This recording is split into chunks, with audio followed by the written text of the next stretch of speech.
Good evening everyone. My name is Kirtana. I am studying in grade 1. My school name is Varahi Kids. Today I would like to say about Bhagavad Gita. Om Sri Krishna Paramatmane Namaha. Adadvadashodhyayah Bhakti Yogaha Arjuna Vacha Evam Sadadayuttaye Bhattasvam Paryupasate Echapeksharavyattam Tesham ke yoha vittamaha.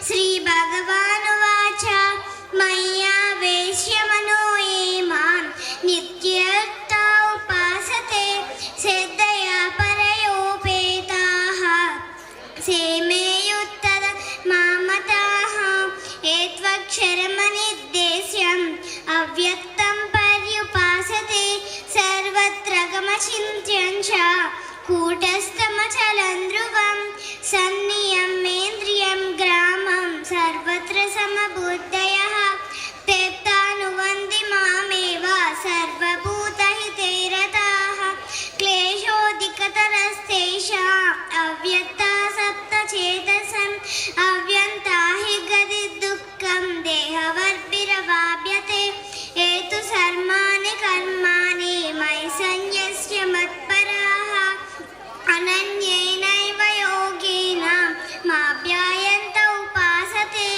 Teshamaham Samuddatta Bhikju Samsara Sagarat Bhavami Nachirapadat Maya Veshita Chedasam Maye Vamana Adastvat Mai Buddhim Nidesaya Nivadishtasi Mayeva Adavuddam Na Samsayaha Adachittam Samadatum Na Shaknoshi Maistiram Abhyasebhya Samaddosi Matkarma Paramurbhava Madaddam Abhikarmani Kurvam Siddhimavapyasi Adaitadabhyasattosi Kattum Madyogamasritaha Sarma Karma Phalatyagam Tadakuryatatmavan Shneyo Hidyanam Abhyasa Dhyanadhyanam Vishishyate Dhyanat Karma Phalatyagaha Tyagat Shantiranantaram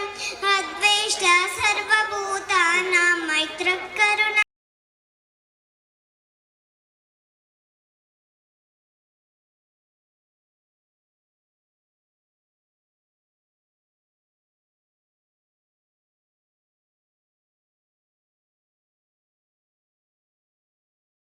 Vijate lokaha lokano vijate jayaha harsha marsha vayodvegaihi mutto yassa cha me priyaha anapeksha suchidakshaha udasina gatavyataha sarvarambha parityagi bhaktimanye priyo naraha yetu damyam tamidam medotam paryupasate siddhadama matparama